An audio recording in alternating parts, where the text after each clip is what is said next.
Panibagong araw na naman mga katito-katita dito sa Riyadh, Saudi Arabia. Nandito tayo sa labas sa mga oras na to. Bali yung mga oras na to, bandang mga alas 9 na to siya ng gabi. Lumabas tayo dahil bumili tayo ng ating pagkain dahil wala pa po tayong lunch and dinner.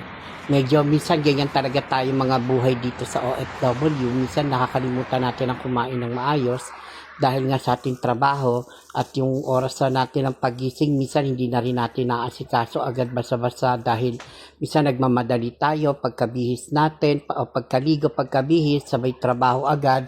Ganyan talaga importante ang bawat oras dito sa Saudi Arabia. Maging skilled worker ka man o hindi, maging trabahante ka man ng bahay o hakasambahay o nagtatrabaho ka man kahit saan, ganun talaga. Except na lang kung nagtatrabaho ka sa opisina, ganun talaga. Mahirap din ang buhay dito kaya hindi natin pwede basta-basta sasamantalahin na akala nila ang sarap pumunta sa abroad, ang sarap pumunta sa Saudi, malaki ang sahod.